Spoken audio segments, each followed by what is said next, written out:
चलिए, क्या पढ़ा रहे हैं? हाय, जनसंख्या जी, ये तो जी लड़की है, खड़ा हो।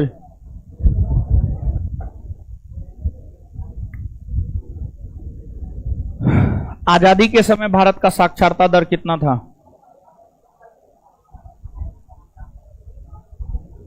कलेन पढ़ाए हैं जी, मारेंगे एक चट मुंह लाल हो जाएगा, चप्पल खोल के मारेंगे हम।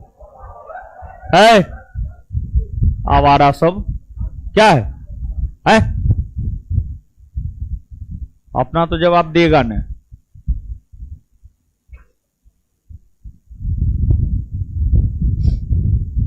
खड़ा हो जाइए, उधर उधर।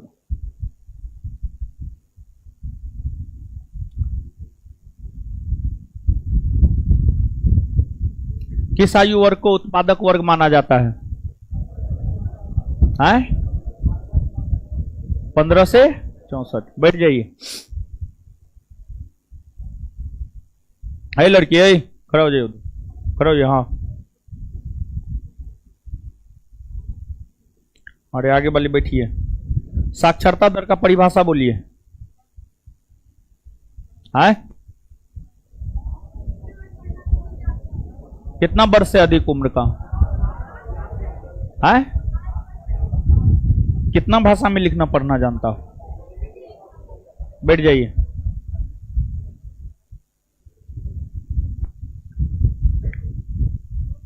है लड़का, है खड़ा हो उधर, व्हाइट उधर उधर खड़ा होइए। हाँ, लिंगानुपात का परिभाषा बोलिए।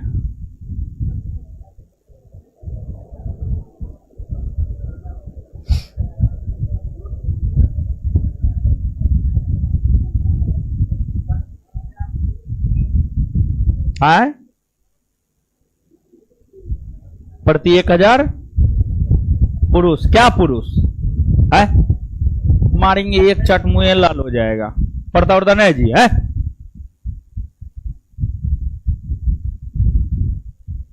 कल का पढ़ाया हुआ चीज आज याद न है। पकड़िए, चलिए आ जाइए, अब समझते हैं।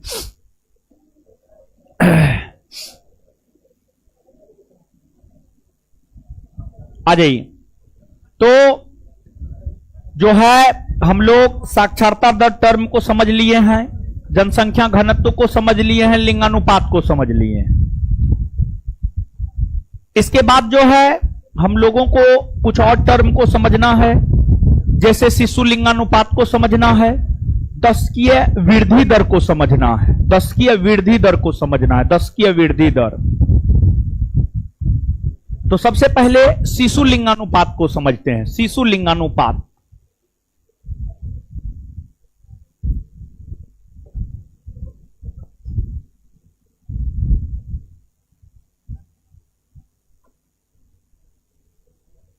शिशु लिंगानुपात समझिएगा। लिंगानुपात समझते हैं ना जी? प्रति 1000 पुरुष पर महिलाओं की संख्या। तो शिशु लिंगानुपात क्या है? कुछ ना है, इसमें जो है मेंशन किया जाता है 0 से, यानी जन्म लेने से 6 आयु वर्ग तक के बच्चों को इसमें मेंशन किया जाता है।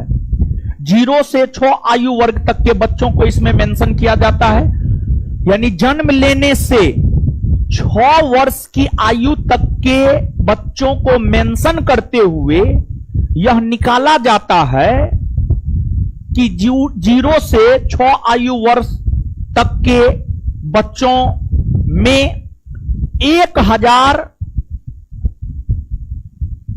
पुरुष बच्चा पर कितना महिला बच्चा है। 1000 पुरुष बच्चा पर कितना महिला बच्चा है।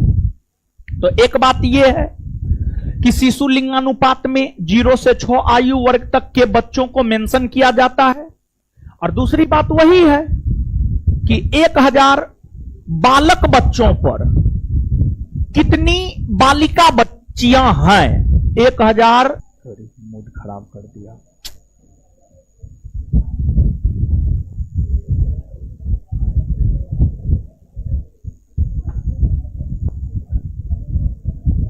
अरे यार, एक बार प्रॉब्लम होता तुम उसको बोलता काहे ना कि ऐसा प्रॉब्लम तो कल भी हुआ था, लाइट कटा था तो कटा था, तुम मुझसे प्रॉब्लम शेयर किया है? दम कौन उझा सब है। नहीं सर, यस सर, जी सर। चलिए,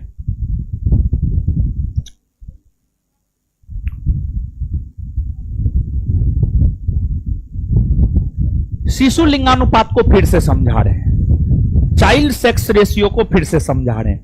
आप लिंगानुपात समझते हैं तो उसी में 0 से 6 आयु वर्ग को जोड़ दीजिए, काम खत्म है। समझ गए? शिशु लिंगानुपात में 0 वर्ष यानी जन्म से 6 आयु वर्ष तक के बच्चों को शामिल किया जाता है। और यह देखा जाता है कि जो है 0 से 6 आयु वर्ग के बच्चों में 1000 पुरुष बच्चा पर कितना महिला बच्ची है, कितना महिला बच्ची है, बस यही देखा जाता है। और 2001 का आंकड़ा यह कहता है कि शिशु लिंगानुपात हुआ करता था 927, लेकिन 2011 में इसमें कमी देखने को मिली है। 2011 में शिशु लिंगानुपात 918। तो 2001 के तुलना में 2011 में जो है शिशु लिंगानुपात में कमी देखने को मिली है। वही अगर आप भारतीय राज्य और केंद्र शासित प्रदेशों में देखेंगे तो आप यह पाएंगे कि सबसे अधिक शिशु लिंगानुपात वाला जो भारतीय राज्य है वह अरुणाचल प्रदेश है। अरुणाचल प्रदेश है 972। और सबसे कम शिशु लिंगानुपात वाला राज्य हरियाणा है। और केंद्र शासित प्रदेशों में अगर आप देखेंगे तो केंद्र शासित प्रदेशों में सबसे अधिक शिशु लिंगानुपात वाला केंद्र शासित प्रदेश है अंडमान निकोबार द्वीप समूह। और सबसे कम वाला है आपको दिल्ली, समझ गए? तो नीचे से लिखिएगा, बैठ जाइए। अब लिखिएगा शिशु लिंगानुपात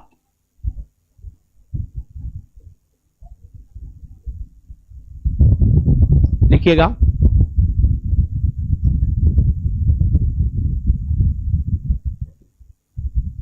जन्म से 6 आयु वर्ष तक के जन्म से 6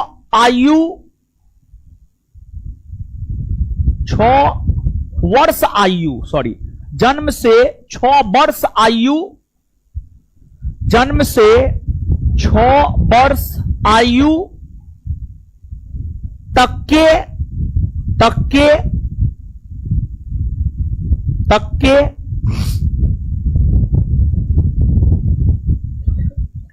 1000 पुरुष बच्चों पर 1000 पुरुष बच्चों पर 1000 पुरुष बच्चों पर 1000 पुरुष बच्चों पर इसी आयु वर्ग के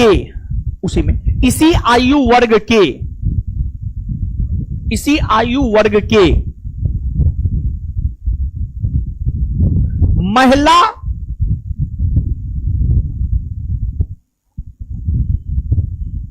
बच्चों की संख्या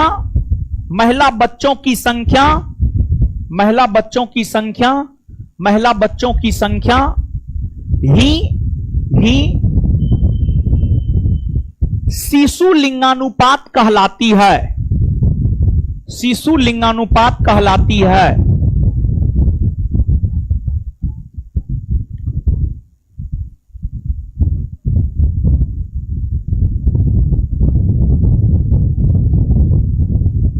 आगे स्टार मार के अगला पॉइंट,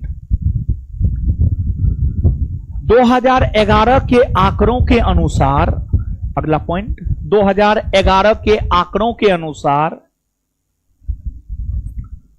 2011 के आंकड़ों के अनुसार 2011 के आंकड़ों के अनुसार 2011 के आंकड़ों के अनुसार शिशु लिंगानुपात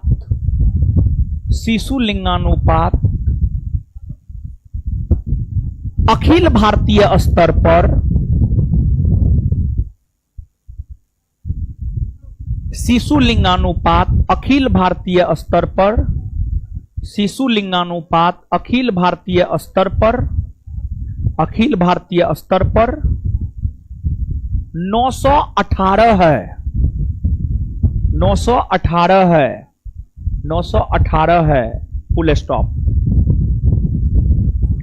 वहीं उसी में कंटिन्यू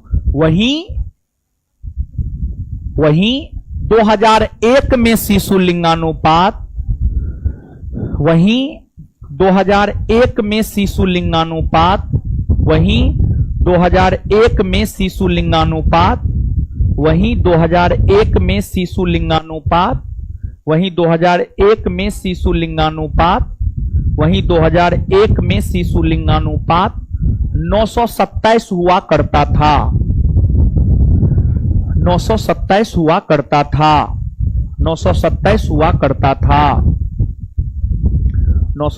हुआ करता था फुल स्टॉप।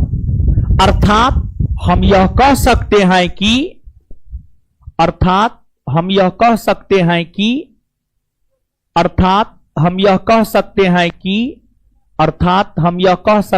कि 2001 की तुलना में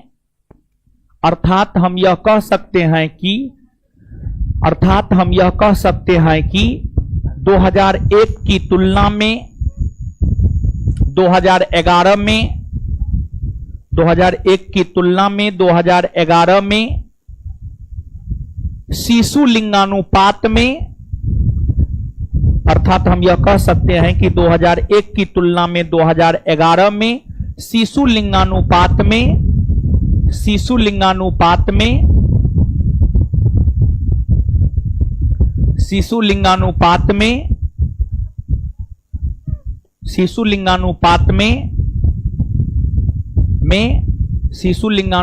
में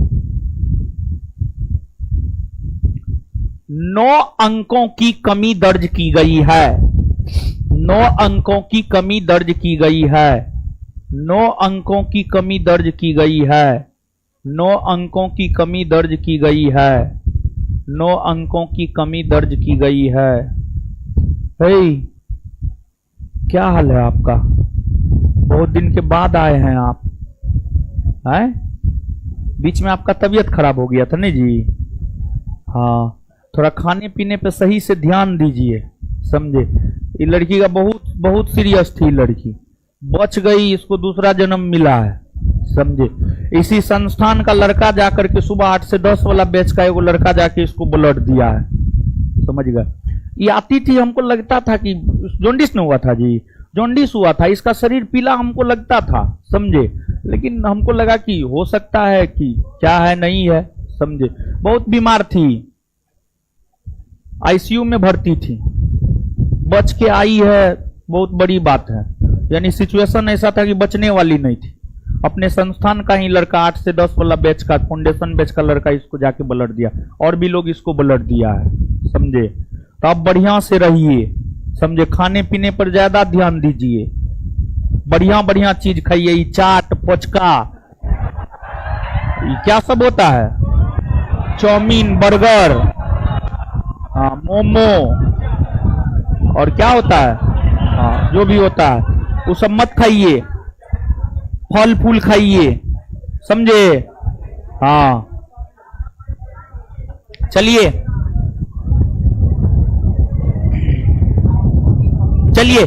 आगे लिखिएगा, आगे लिखिएगा, स्टार मार के अगला पॉइंट।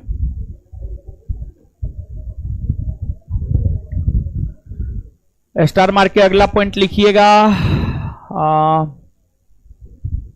अगला पॉइंट लिखिएगा। भारत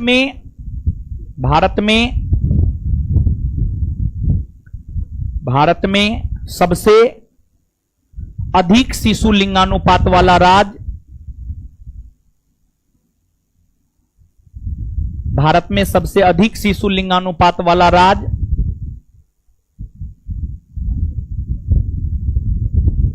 अरुणाचल प्रदेश, कॉस्ट में 972। हाँ 972, हाँ 972। भारत में सबसे अधिक शिशु लिंगानुपात वाला राज्य, भारत में सबसे अधिक शिशु लिंगानुपात वाला राज्य अरुणाचल प्रदेश, कॉस्ट में 972। यानी अरुणाचल प्रदेश में क्या है जानते हैं? 1000 0 से 6 आयु वर्ग के पुरुष बच्चा पर 972 गो महिला बच्ची है। समझ गए? तो ये बात हो गया। भारत में सबसे अधिक शिशु लिंगानुपात वाला राज्य अरुणाचल प्रदेश, भारत में सबसे अधिक शिशु लिंगानुपात वाला राज्य अरुणाचल प्रदेश, कॉस्ट में 972। और सबसे कम शिशु लिंगानुपात वाला राज्य, और सबसे कम शिशु लिंगानुपात वाला राज्य, और सबसे कम शिशु लिंगानुपात वाला राज्य हरियाणा,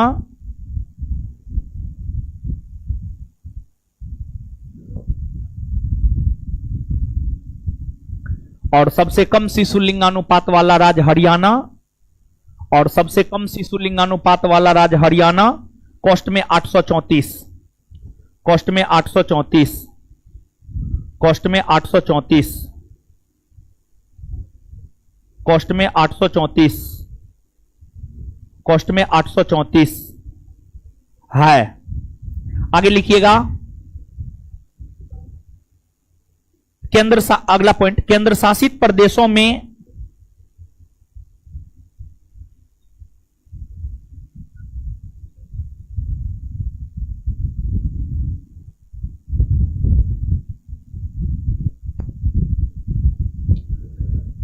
केंद्र शासित प्रदेशों में सबसे अधिक, केंद्र शासित प्रदेशों में सबसे अधिक, केंद्र शासित प्रदेशों में सबसे अधिक, केंद्र शासित प्रदेशों में सबसे अधिक शिशु लिंगानुपात वाला, केंद्र शासित प्रदेशों में सबसे अधिक शिशु लिंगानुपात वाला केंद्र शासित प्रदेश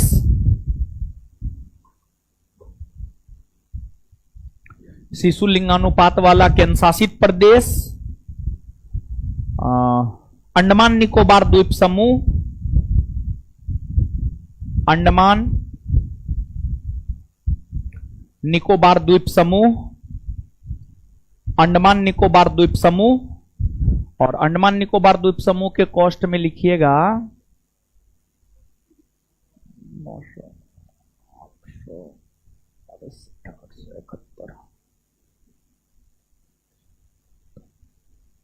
इसका है 968। हाँ 968, 968, 968, 968, 968।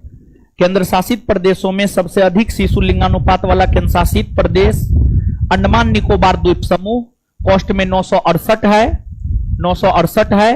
और सबसे कम, और सबसे कम, और सबसे कम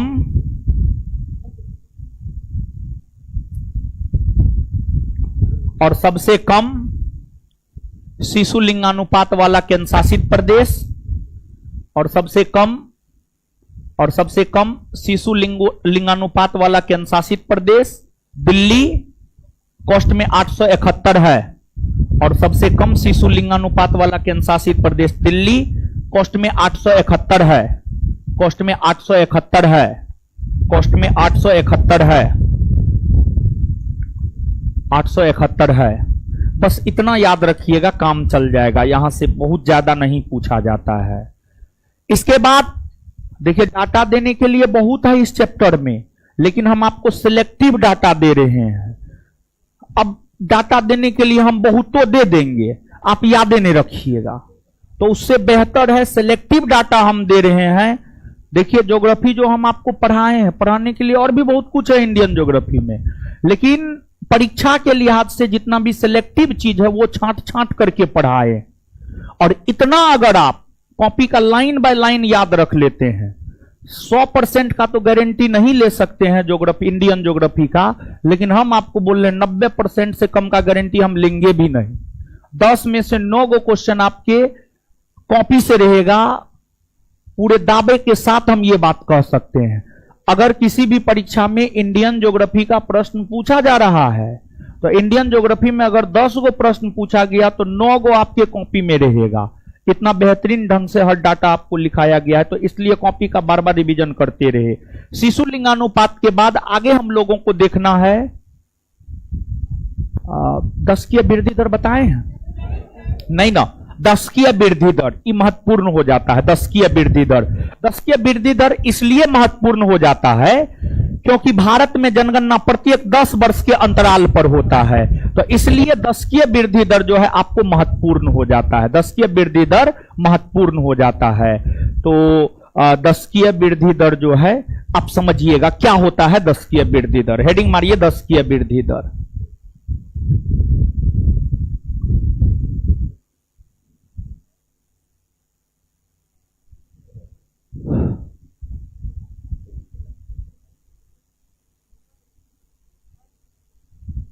दस की वृद्धि दर, 10 की वृद्धि दर।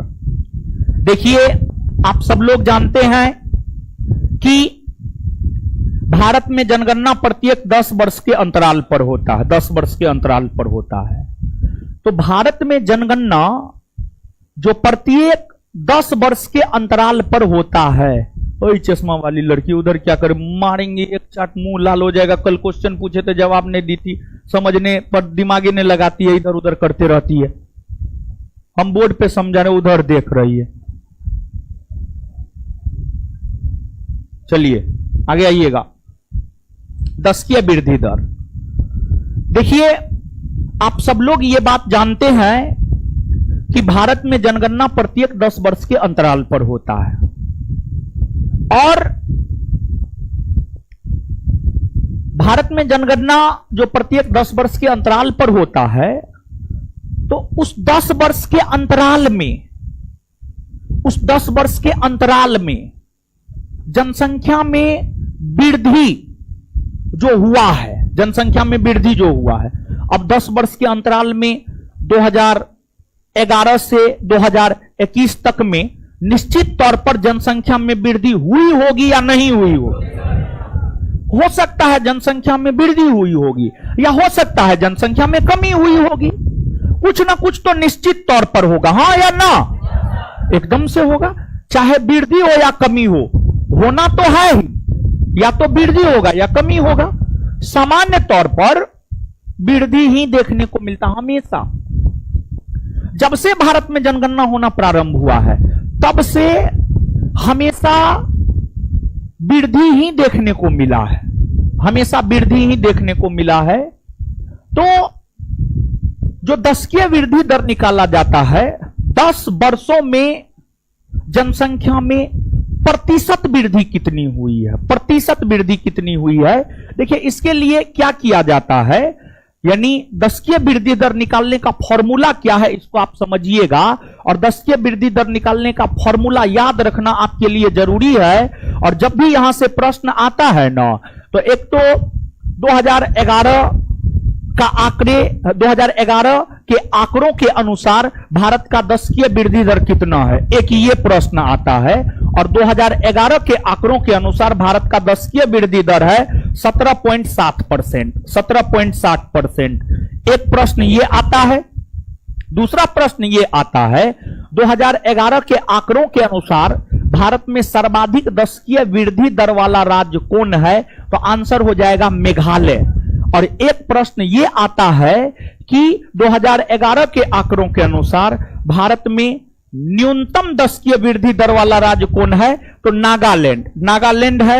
और तीसरा प्रश्न ये आता है कि जो नागालैंड है, नागालैंड में जो 10 की वृद्धि दर देखने को मिला है वह ऋणात्मक में देखने को मिला है, वह ऋणात्मक में देखने को मिला है, -0.6%, -0.6%। तो एक प्रश्न यहां से यह आता है कि 2011 के आंकड़ों के अनुसार कौन ऐसे भारतीय राज्य है जहां पर ऋणात्मक दशकीय वृद्धि दर देखने को मिला है तो आंसर हो जाएगा आपको नागालैंड। आंसर क्या हो जाएगा? नागालैंड। और अगला जो प्रश्न यहां से आता है वो दशकीय वृद्धि दर निकालने का फॉर्मूला आपसे पूछा जाता है। तो देखिए, दशकीय वृद्धि दर निकालने का जो फॉर्मूला है, वर्तमान जनसंख्या माइनस पूर्व जनसंख्या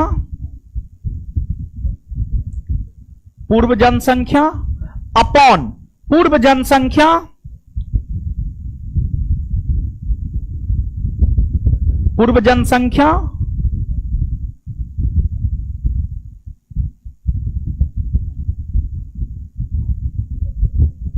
गुना 100। समझ गए? ये फॉर्मूला है दशकीय वृद्धि दर निकालने का। यानी सीधा आप सोचिए ना कि अगर हमको 2011 के जनगणना के आधार पर दशकीय वृद्धि दर निकालना है तो उसके लिए 2011 का जनसंख्या माइनस 2001 का जनसंख्या अपन 2001 का जनसंख्या गुना 100 कर दीजिएगा तो आपको दशकीय वृद्धि दर निकल जाएगा। दशकीय वृद्धि दर जो है आपको निकल जाएगा। और ये सीधा मैथ अगर जानते हैं, थोड़ा सा यहां पर मैथमेटिकली भी आपको स्ट्रांग रहना पड़ेगा। मैथ अगर आप जानते हैं तो सीधा 10 वर्षों में या 1 दशक में जनसंख्या में जो प्रतिशतता वृद्धि हुई है, जनसंख्या में जो प्रतिशतता वृद्धि हुई है उसी को दशकीय वृद्धि दर कहा जाता है। तो इसका फॉर्मूला याद रखना ज्यादा जरूरी है। इसको हम भाषा में नहीं लिखाएंगे बल्कि इसको फॉर्मूला टाइप में आप लिखिए और बोर्ड पे हम लिख दिए हैं तो आप हेडिंग मार लीजिए दशकीय वृद्धि दर बराबर, दशकीय वृद्धि दर बराबर, और इसको पूरा का पूरा जो है आप घेर लीजिए।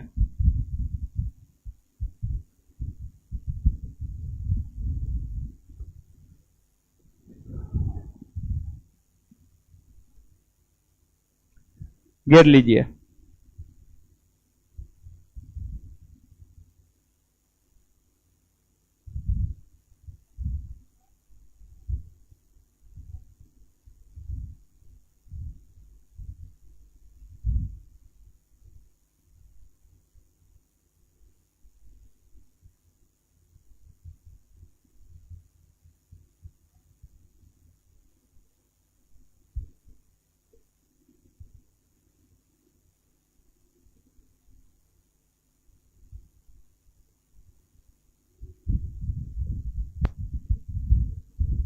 लिख लिए?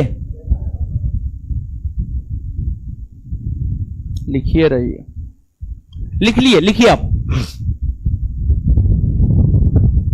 लिखिएगा। 2011 के आंकड़ों के अनुसार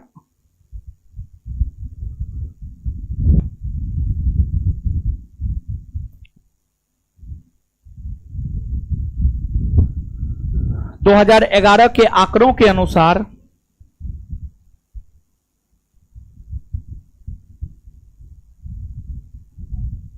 भारत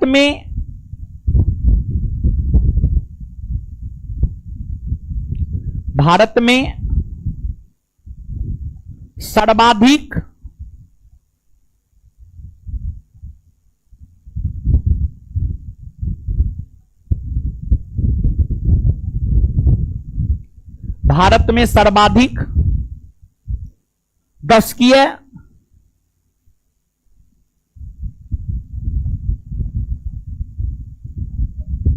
भारत में सर्वाधिक दशकीय वृद्धि दर वाला राज्य, भारत में सर्वाधिक दशकीय वृद्धि दर वाला राज्य मेघालय है। मेघालय है, कॉस्ट में 27.95%, 27.95%, 27.95%। तथा भारत में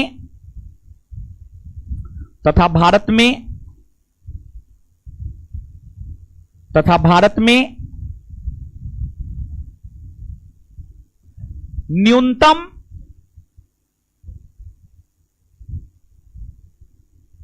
भारत में न्यूनतम 10 वृद्धि दर वाला राज्य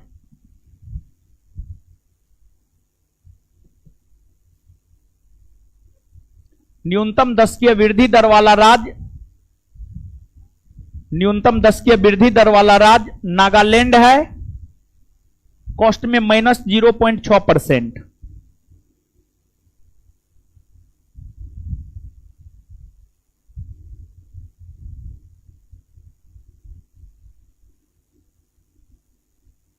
तथा भारत में न्यूनतम 10 वृद्धि दर वाला राज्य नागालैंड है, तथा भारत में न्यूनतम 10 वृद्धि दर वाला राज्य नागालैंड है, कॉस्ट में -0.6%। नीचे से स्टार मार के लिखिएगा, नोट देकर के लिखिएगा, नोट देकर के इस पॉइंट को लिखिएगा। नागालैंड एक ऐसा भारतीय राज्य है, नागालैंड एक ऐसा भारतीय राज्य है, नागालैंड एक ऐसा भारतीय राज्य है जहां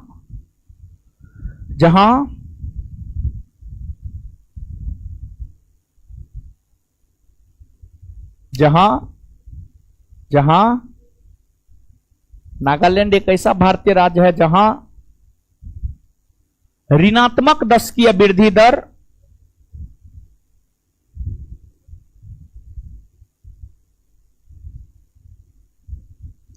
जहां ऋणात्मक 10 की वृद्धि दर जहां ऋणात्मक 10 की वृद्धि दर जहां ऋणात्मक 10 की वृद्धि दर देखने को मिला है, जहां ऋणात्मक 10 की वृद्धि दर देखने को मिला है, जहां ऋणात्मक 10 की वृद्धि दर देखने को मिला है, जहां ऋणात्मक 10 की वृद्धि दर देखने को मिला है। Full stop, full stop.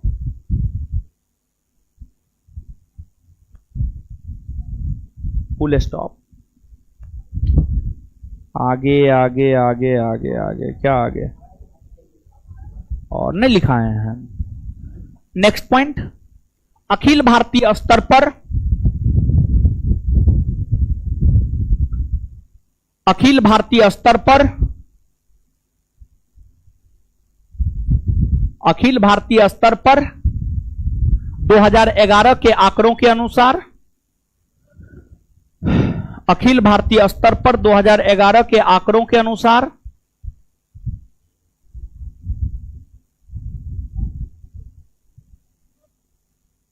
Akhil Bharatiya स्तर पर 2011 के आंकड़ों के अनुसार अखिल भारतीय स्तर पर 2011 के आंकड़ों के अनुसार भारत का 10 की वृद्धि दर भारत का 10 की वृद्धि दर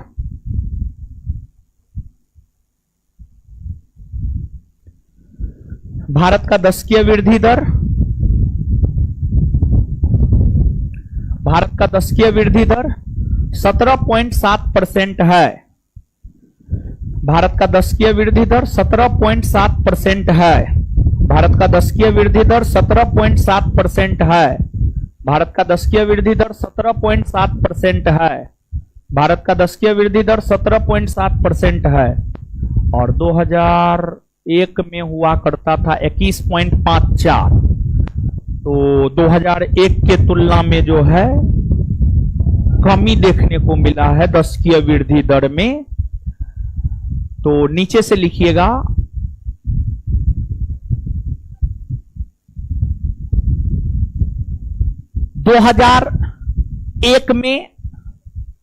अगला पॉइंट, 2001 में भारत का 10 की वृद्धि दर 2001 में भारत का 10 की वृद्धि दर 2001 में भारत का 10 की वृद्धि दर 21.54%। 21.54% हुआ करता था जो 2011 में घटकर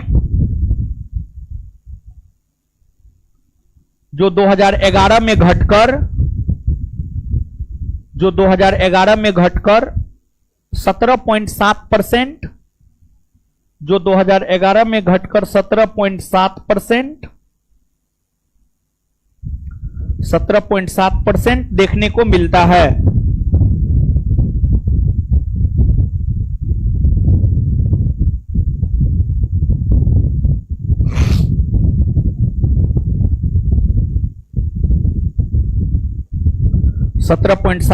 देखने को मिलता है, फुल स्टॉप। 17.7% देखने को मिलता है। चलिए, और जानते हैं भारत में जो है सबसे ज्यादा जनसंख्या में वृद्धि किस कालखंड में देखने को मिला है? 1961 से 1971, 1961 से 1971, 1961 से 1971, इस कालखंड में भारत में सबसे ज्यादा जनसंख्या में वृद्धि देखने को मिली है। 1961 से 1971, 1961 से 1971। और इसी के बाद 1971 के समय हमारे देश की प्रधानमंत्री हुआ करती थी इंदिरा गांधी देखी तो जनसंख्या विस्फोट हो गया है। समझिए, जनसंख्या विस्फोट हो गया है तो लोगों को इंदिरा गांधी सरकार के द्वारा जो है जागरूक किया जाने लगा। लोगों को इंदिरा गांधी सरकार के द्वारा जागरूक किया जाने लगा। और इंदिरा गांधी का बेटा था एक राजीव गांधी और एक संजय गांधी। समझ गए, संजय गांधी। इंदिरा गांधी का बेटा सब जो है बड़ी मनबड़ू था। समझ गए, प्रधानमंत्री का बेटा है, प्रधानमंत्री का बेटा मनबड़ू नहीं रहेगा तो कौन रहेगा? समझ गए। और फिर जानते हैं 1975 में इंदिरा गांधी सरकार के द्वारा आपातकाल लागू किया गया था। उस दौरान जो है लोगों को पकड़ पकड़ कर उसका नसबंदी कर दिया जाता था। समझ गए। तो बहुत गलत गलत काम इंदिरा गांधी के शासनकाल में हुआ है। तो ये नहीं देखता था कि शादीशुदा है ना है, बच्चा हुआ है नहीं हुआ है, नहीं देखता था। लोगों को पकड़ पकड़ कर उसका नसबंदी कर देता था। स्पेशली पुरुष को, समझिए, पुरुष का नसबंदी कर देता था। तो नीचे से लिखिएगा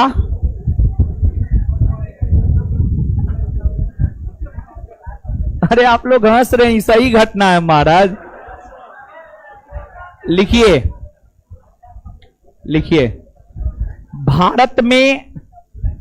भारत में सबसे तीव्रतम जनसंख्या वृद्धि, अगला पॉइंट लिखिएगा, भारत में सबसे तीव्रतम जनसंख्या वृद्धि, भारत में सबसे तीव्रतम जनसंख्या वृद्धि, भारत में सबसे तीव्रतम जनसंख्या वृद्धि 1961 से 71, भारत में सबसे तीव्रतम जनसंख्या वृद्धि 1961 से 71 के दशक में, 1961 से 71 के दशक में देखने को मिला है।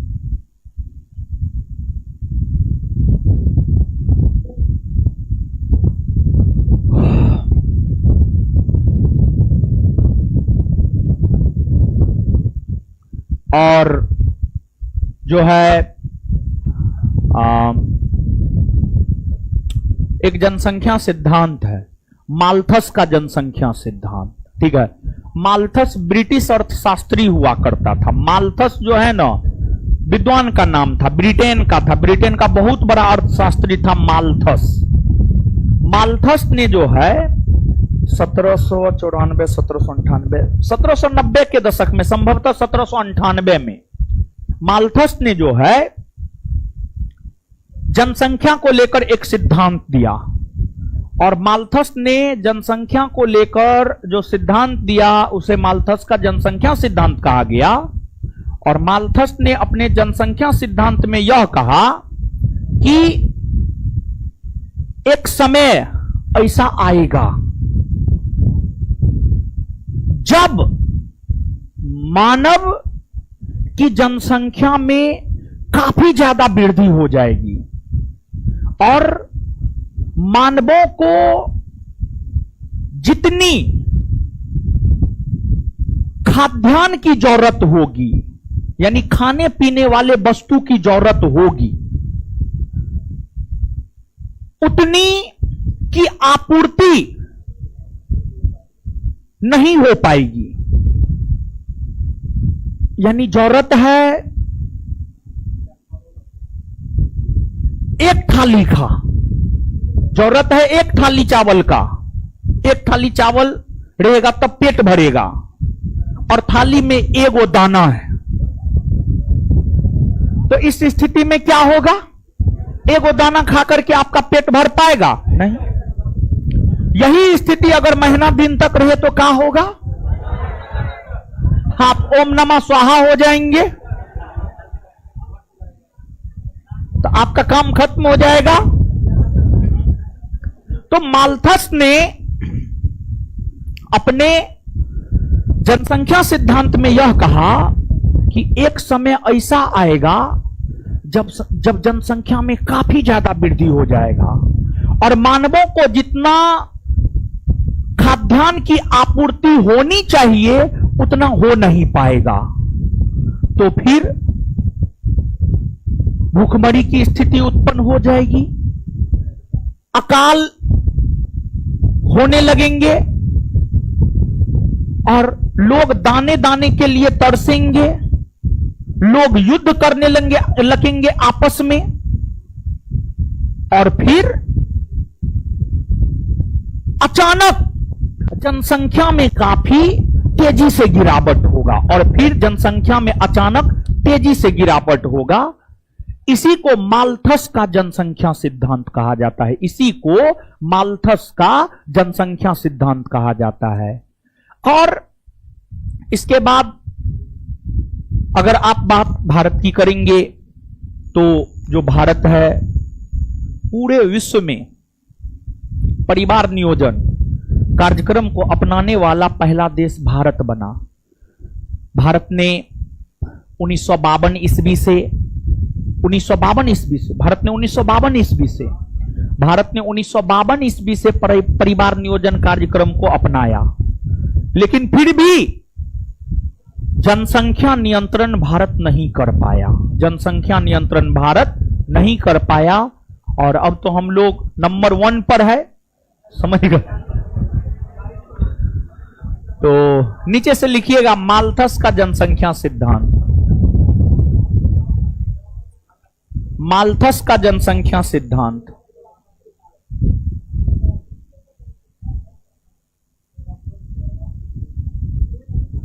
माल्थस का जनसंख्या सिद्धांत।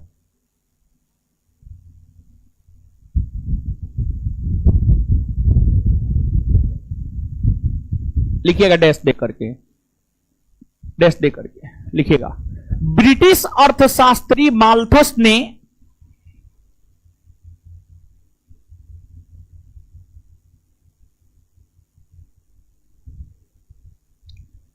ब्रिटिश अर्थशास्त्री माल्थस ने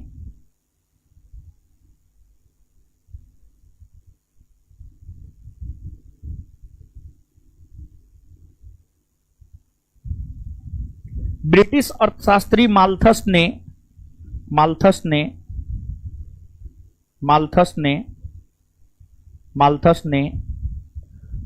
संभवतः 1798 ईस्वी में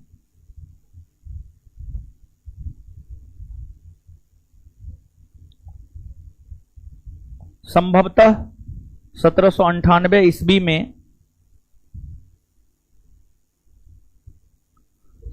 1798 ईस्वी में जनसंख्या को लेकर सिद्धांत देते हुए यह कहा कि जनसंख्या को लेकर सिद्धांत देते हुए यह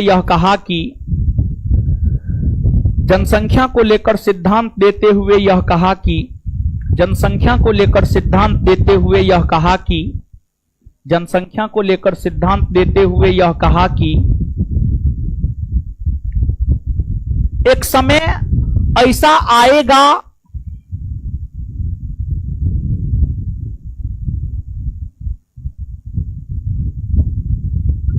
एक समय ऐसा आएगा जब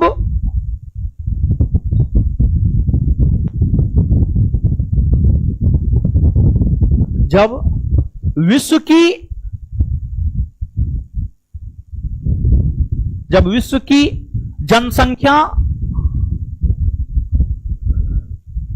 जनसंख्या काफी अधिक होगी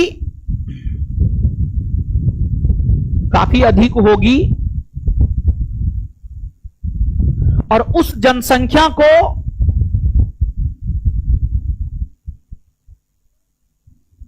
उस जनसंख्या को जितना खाद्यान्न का जरूरत होगा और उस जनसंख्या को जितना खाद्यान्न का जरूरत होगा और उस जनसंख्या को जितना खाद्यान्न का जरूरत होगा उतनी की आपूर्ति और उस जनसंख्या को जितना खाद्यान्न का जरूरत होगा उतनी की आपूर्ति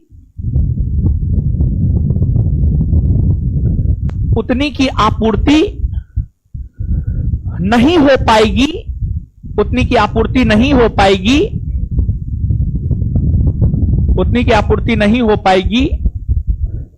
और फिर उतनी की आपूर्ति नहीं हो पाएगी और फिर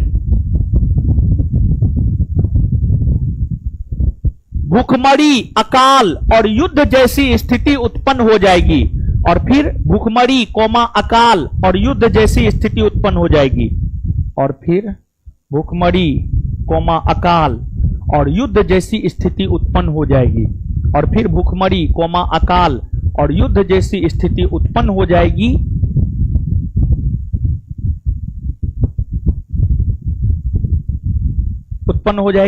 जिस कारण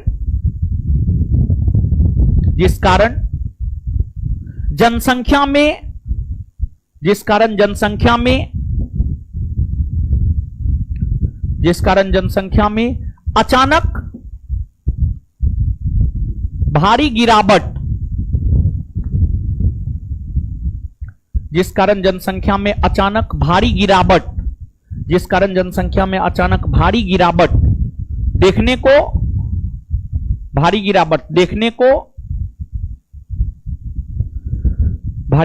देखने को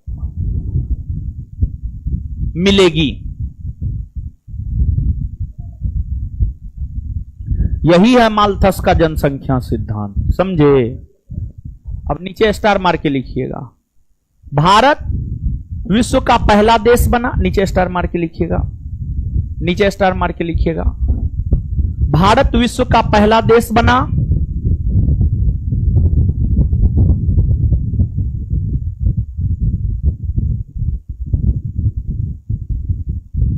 भारत विश्व का पहला देश बना। भारत विश्व का पहला देश बना जिसने परिवार नियोजन को अपनाया। परिवार नियोजन समझते हैं जी, क्या होता है? हम दो हमारे दो। परिवार नियोजन होता है सीधा ज्यादा बच्चा पैदा ना करना। पहले का लोग तो अनलिमिटेड पैदा करता था।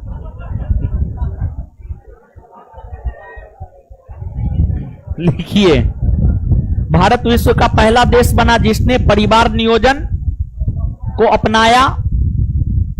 उसी में भारत ने परिवार नियोजन को 1952 ईस्वी में अपनाया। उसी में भारत ने परिवार नियोजन प्रणाली को 1952 ईस्वी में अपनाया।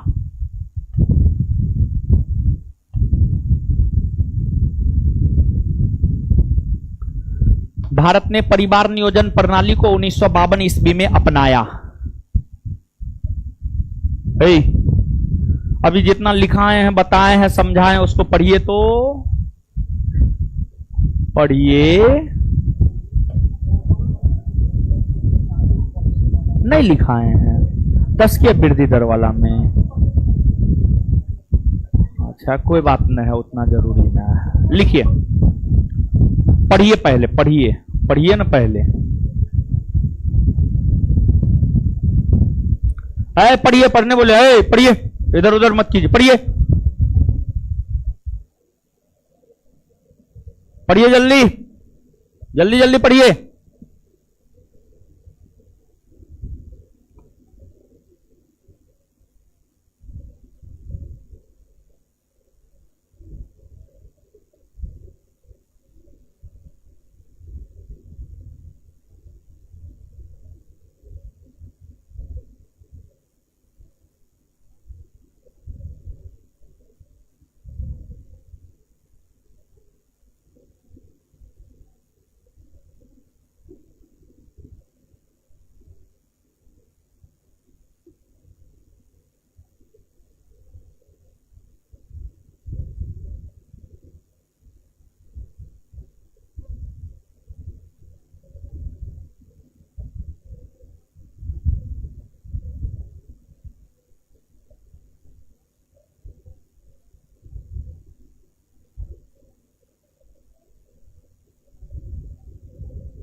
पढ़ लिए जी। आइए तो याद करते हैं, है हीरो सब, आइए याद करते हैं। पढ़ ही रहे हैं, 2-4 बरस में पढ़ लीजिएगा।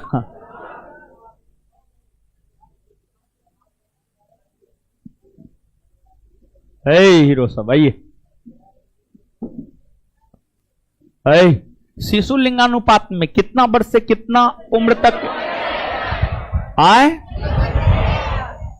अच्छा, अखिल भारतीय स्तर पर 2011 के आंकड़ों के अनुसार भारत का शिशु लिंगानुपात 900।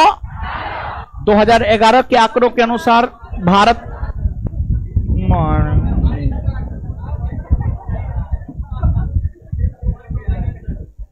लड़का भांग पी लिया है। 2011 के आंकड़ों के अनुसार भारत का शिशु लिंगानुपात 900।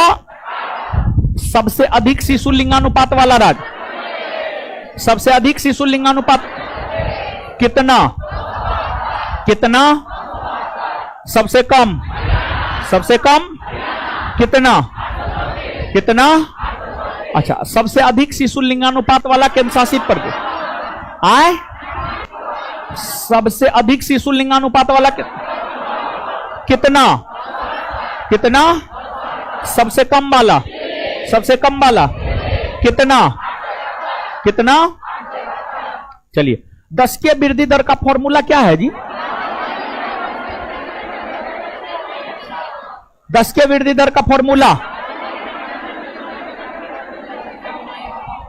चलिए 2011 के आंकड़ों के अनुसार सर्वाधिक 10 के वृद्धि दर वाला राज्य आए? सर्वाधिक 10 के वृद्धि दर वाला, सबसे कम 10 के वृद्धि, ऋणात्मक 10 के वृद्धि दर, ऋणात्मक 2011 के आंकड़ों के अनुसार भारत का 10 के वृद्धि दर 17 पॉइंट।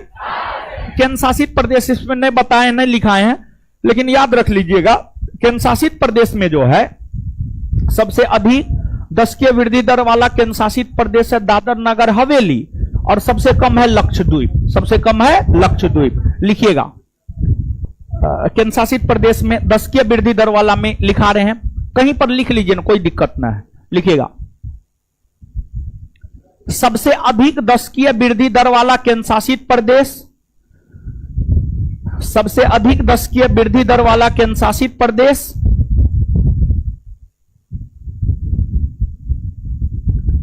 सबसे अधिक 10 की वृद्धि दर वाला केंद्र शासित प्रदेश दादर नागर हवेली है। सबसे अधिक 10 की वृद्धि दर वाला केंद्र शासित प्रदेश दादर नागर हवेली है, दादर नागर हवेली है। और और सबसे कम दशकीय वृद्धि दर वाला केंद्र शासित प्रदेश और सबसे कम दशकीय वृद्धि दर वाला केंद्र शासित प्रदेश और सबसे कम दशकीय वृद्धि दर वाला केंद्र शासित प्रदेश लक्षद्वीप है। और सबसे कम दशकीय वृद्धि दर वाला केंद्र शासित प्रदेश लक्षद्वीप है। और सबसे कम दशकीय वृद्धि दर वाला केंद्र शासित प्रदेश लक्षद्वीप है। और सबसे कम दशकीय वृद्धि दर वाला केंद्र शासित प्रदेश लक्षद्वीप है। लक्षद्वीप है।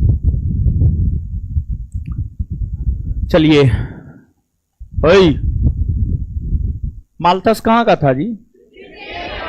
कहां का था? ये जनसंख्या सिद्धांत दिया।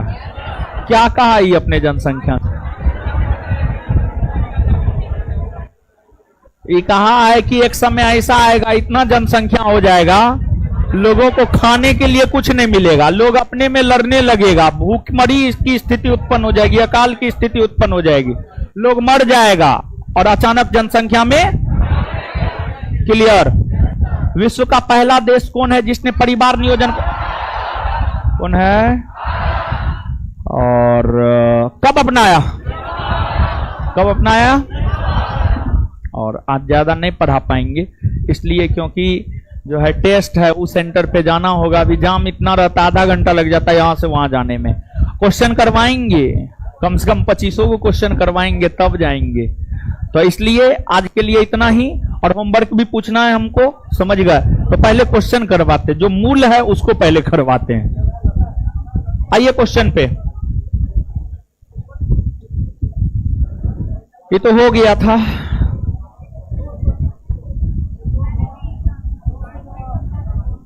हीरो साहब 201 से न होगा, आ जाइए।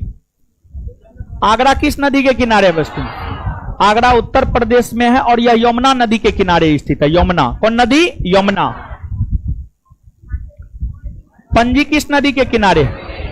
गोवा की राजधानी पणजी है, यह मांडवी नदी के किनारे स्थित है। कौन नदी? मांडवी। ग्वालियर किस नदी के किनारे अवस्थित है? ग्वालियर मध्य प्रदेश में है और यह चंबल नदी के किनारे अवस्थित है। कौन नदी? चंबल। चंबल नदी। सांची किस नदी के किनारे अवस्थित है?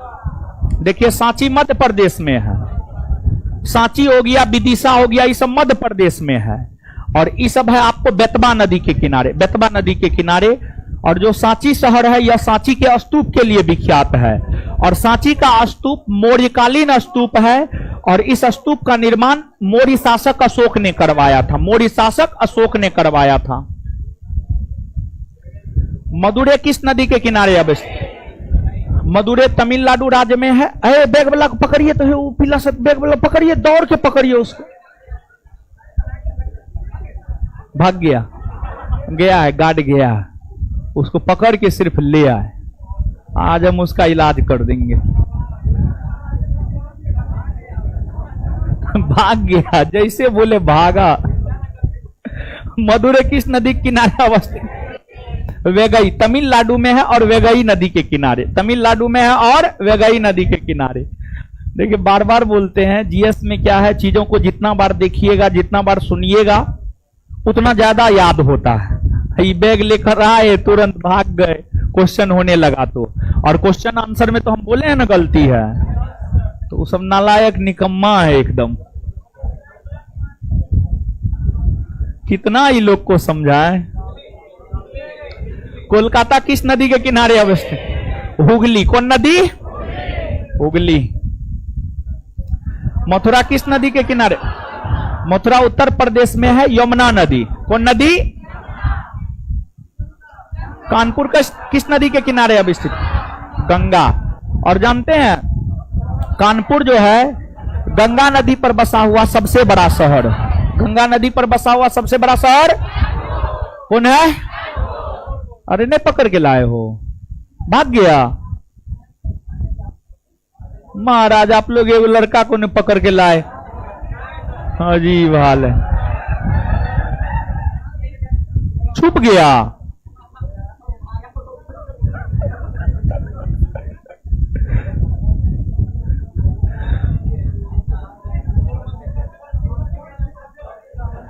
लुधियाना किस नदी के किनारे अवस्थित है? सतलज। सतलज। सतलज नदी। कैंपस में कुत्ता भी है, भागिएगा कुत्ता काटेगा।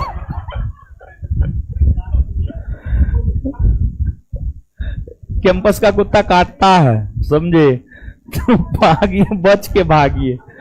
श्रीरंगपट्टनम किस नदी के किनारे अवस्थित है? कावेरी। कौन नदी? कावेरी। कावेरी। बताइए कैसे भागता है विद्यार्थी सब। नासिक किस नदी किनारे अवस्थित? गोदावरी। कौन नदी? गोदावरी। लखनऊ किस नदी के किनारे? गोमती। कौन नदी? अहमदाबाद किस नदी के किनारे? साबरमती। गांधीनगर किस नदी के किनारे? साबरमती। तीस्ता नदी के संदर्भ में निम्नलिखित कथनों पर विचार कीजिए। तीस्ता नदी का उद्गम वही है जो ब्रह्मपुत्र का है, लेकिन यह सिक्किम से होकर बहती है। गलत है। देखिए ध्यान दीजिएगा, गलत है। ब्रह्मपुत्र नदी निकलती है तिब्बत के मानसरोवर झील के चेमयुंगदुंग हिमनद से। ब्रह्मपुत्र नदी निकलती है तिब्बत के मानसरोवर झील के चेमयुंगदुंग हिमनद से। और तीस्ता नदी निकलती है सिक्किम के पाउ हुनरी हिमनद से। तीस्ता नदी निकलती है सिक्किम के पाउ हुनरी हिमनद से। तो कैसे दोनों का उद्गम एक हो गया? दोनों का उद्गम एक नहीं है, तो इसलिए यह क्या हो जाएगा? गलत। रंगीत नदी की उत्पत्ति सिक्किम में होती है और यह तीस्ता नदी की एक सहायक नदी। हां सही है, ये रंगीत नदी की उत्पत्ति सिक्किम में होती है और यह तीस्ता की सहायक नदी है। दोनों बात सही है।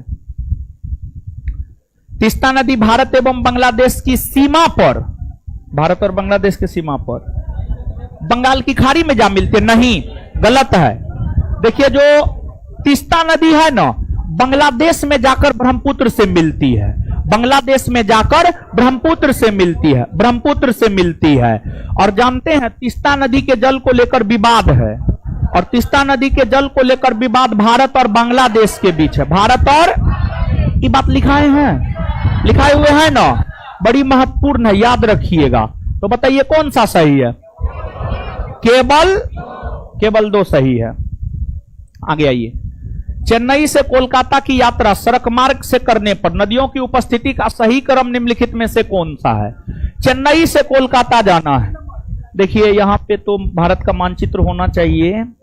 देखिए सुनिए गुरुजी लोग सुनिए, देखिए यहां पर,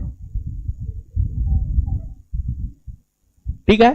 देखिए कृष्णा है, कावेरी है, गोदावरी है, महानदी है, स्वर्णरेखा नदी है। तो देखिए इसमें जो है एक है झारखंड, एक है ओडिशा, एक है आंध्र प्रदेश और एक है तमिलनाडु। और देखिए ये है उत्तर और ये है दक्षिण। तो चेन्नई से कोलकाता की यात्रा सड़क मार्ग। देखिए तमिलनाडु की राजधानी चेन्नई है, चेन्नई शहर यहां है, चेन्नई शहर जो है आपको यहां है। और चेन्नई से आपको कहां जाना है? कोलकाता। और कोलकाता झारखंड के इधर पूर्वी भाग में पश्चिम बंगाल है और पश्चिम बंगाल में कोलकाता है। यानी मान के चलिए कोलकाता यहां है, यानी चेन्नई से जो है आपको सड़क मार्ग से यहां से इधर जाना है। चेन्नई से सड़क मार्ग से कोलकाता की यात्रा करना है आपको। तो नदियों की उपस्थिति का सही क्रम कौन सा है? तो चेन्नई से जब आप निकलेंगे तो कौन कौन नदी होकर के आप गुजरिएगा? तो देखिए इन नदियों में जो है झारखंड में बहती है स्वर्णरेखा। कौन नदी? स्वर्णरेखा। ओडिशा में महानदी, ओडिशा में महानदी बहती है। फिर जो है गोदावरी और कृष्णा आंध्र प्रदेश में। और पेन्नेरू की बात करें तो ये जो है आपको आंध्र प्रदेश के ही दक्षिणी भाग और तमिलनाडु में बहती है, यानी इस एरिया में बहती है। मतलब अगर आप चेन्नई से कोलकाता की यात्रा करते हैं तो पेन्नेरू होते हुए, कृष्णा होते हुए, गोदावरी होते हुए, महानदी होते हुए, स्वर्णरेखा होते हुए आप कोलकाता जा पाएंगे। तो पेन्नेरू, कृष्णा, गोदावरी, महानदी और स्वर्णरेखा। क्लियर है? इससे ज्यादा टाइम नहीं दे सकेंगे, हमको निकलने दीजिए, नहीं तो मुंह कान तोड़ देंगे हम। धन्यवाद सभी भाइयों एवं बहनों का। आगे मिलते हैं अगले क्लास में। होमवर्क है, सुनिए, एक मिनट। होमवर्क सुनेंगे नहीं, अगले क्लास में सुनेंगे, लेकिन अगला चैप्टर होमवर्क दे रहे हैं, चैप्टर नंबर 2। भारत के पर्वत पठार मैदान है ना, सब्जेक्टिव पूरा। भारत के पर्वत पठार मैदान सब्जेक्टिव पूरा, ऑब्जेक्टिव नहीं, सिर्फ सब्जेक्टिव पूरा। अगले क्लास में सुनेंगे होमवर्क दोनों, आज वाला भी और जो पिछला है वो वाला भी। धन्यवाद, हमको निकलने दीजिए।